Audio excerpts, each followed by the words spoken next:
Yes, another day, another vlog, another update tayo guys. Dito tayo sa Barangay 208. Ito na yung itsura ngayon ng Barangay 208. Lumabas na po yung tunay na bangketa guys. Good news ito, no? Makikita natin ngayon yung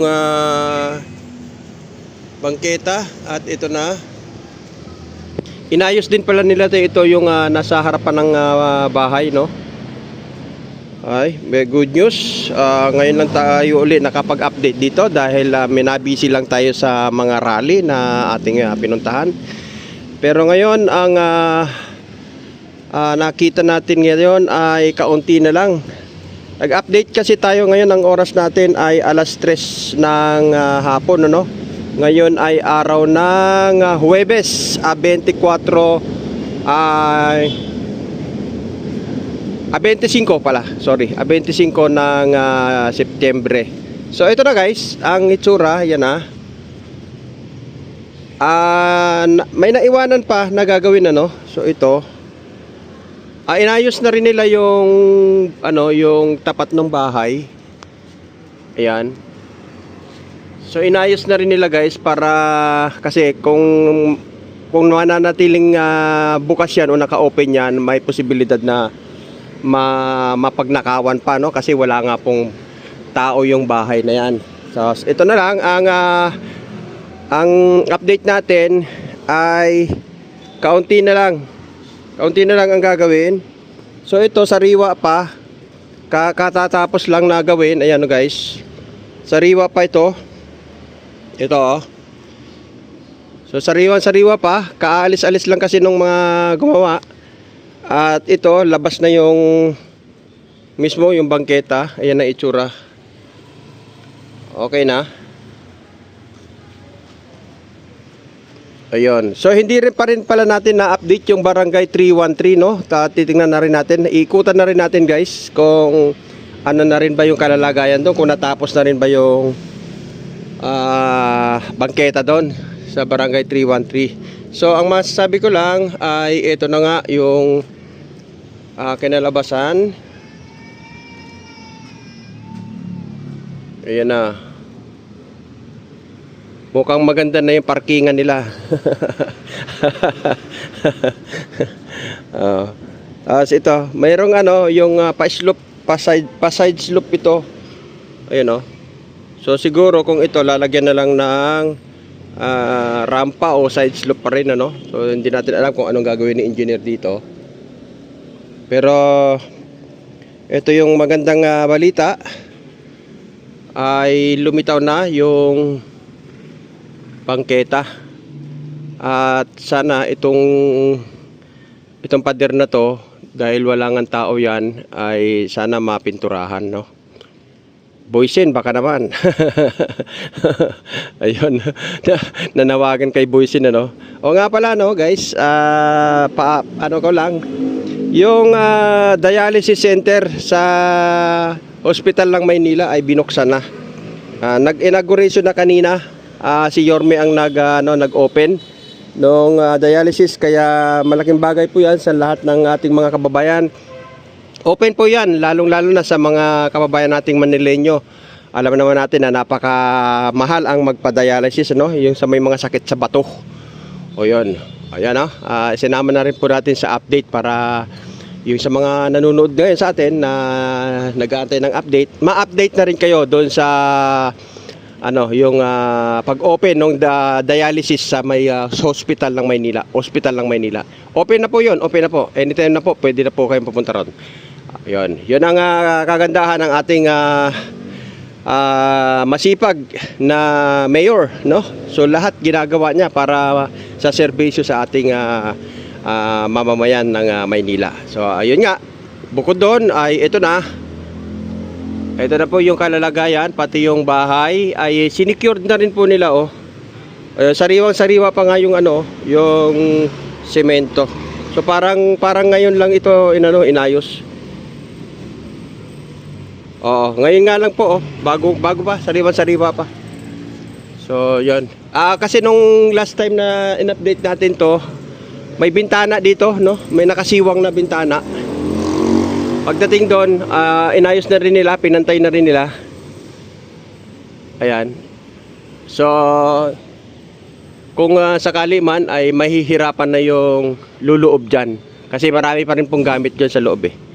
Ayan. Yun lang ang ating napansin. At kagaya nga nito, maganda na, pati gutter. At yun. Good job, engineer. Shout out kay Engineer Manny Garcia, no?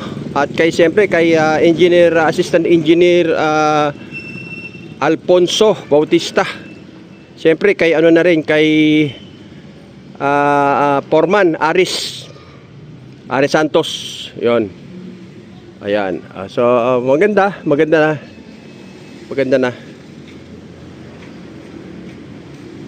Yan, ganda na, no? Ang gusto ko sanang maano itong poste, no? So, i-follow up na rin natin kung na-follow up na ba nila na ipalipat itong poste na to. Kasi kung titingnan nyo guys, oh, pakalawak na nung kalsada.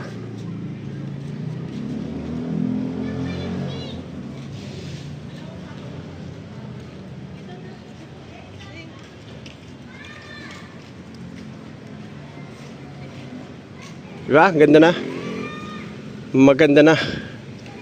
Oh. Yun nga lang yung medyo sagaba lang yung poste. Yung poste. So, alamin na rin natin kung yan ba ay kung kailan matatanggal. So, i-update natin ang i-update din yan guys, ano. Yun.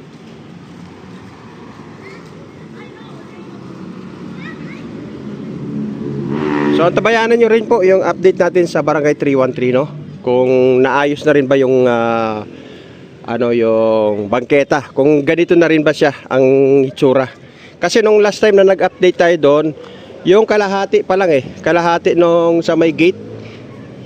Hindi pa nagagawa yung kabila. So, update na rin natin. Isabay na natin dito sa pag-update natin. Ayan, no? Ganda, no? Okay na. Actually hindi pa siya okay kasi ano pa eh, may konti pa rito eh. Pero ano natin bukas kung mailalive natin, kung walang schedule kay Yorme ay i-update natin to. So priority kasi si Yorme ang sinasamahan natin, no. So mga ilang araw na nating ina-update si Yorme, kagaya nung yung pumping station sa may Sunog Apog ay in-update na rin nila yun, no? Inimbestigahan nila kasama si Mayor Magalong ng ICI at siyempre si DPWH Secretary Vince Dizon. Yun. So kasama natin sila kahapon. In-update natin yon at kung gusto nyo pong makita yung mga video ay na-i-upload ko na po yun guys. So panoorin nyo na lang. Ayun. So for the meantime, ito napakaganda po ng nagiging itsura na ngayon. Pero yun nga, hindi pa po masyadong tapos, no? Mas maganda sana kung inabutan natin na totally talagang malinis na doon sa area na to. At syempre, itong mga debris na naiwan dito, I'm sure naman na hahakutin nila ito. Ayan. So tara, samahan nyo ako guys. Punta tayo ng Barangay 313.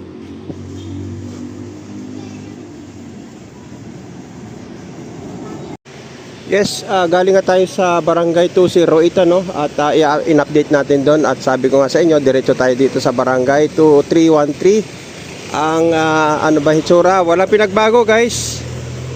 So hindi pa rin nagagawa.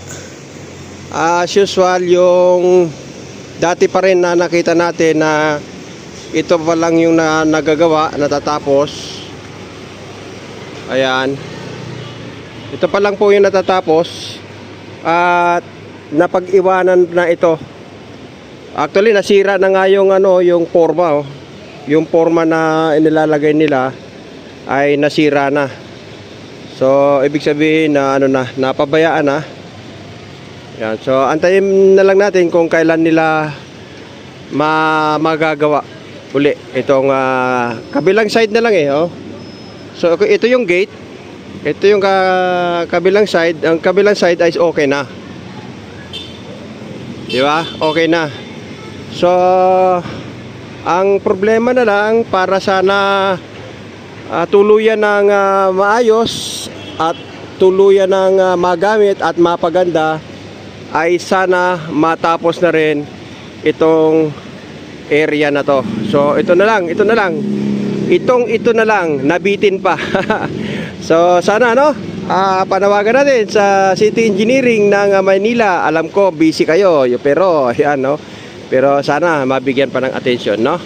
At marami tayong mga kababayan na patuloy na nag-a-update at inaalam nila kung ano na ang kalalagayan ng Barangay 313. So, ayan guys ha. Ayan.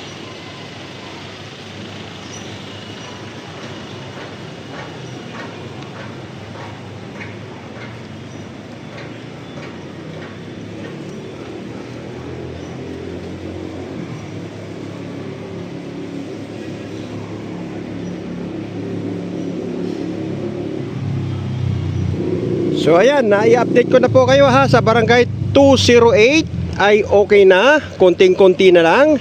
Pero dito sa Barangay 313 ay medyo malaki-laki pa yung kanilang gagawin. So yan ha.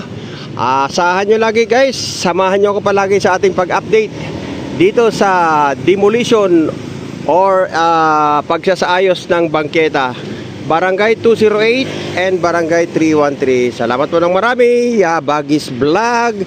Lagi nyo pong ilalike ang ating upload video guys. Support and subscribe na lang sa ating channel. So maraming salamat po.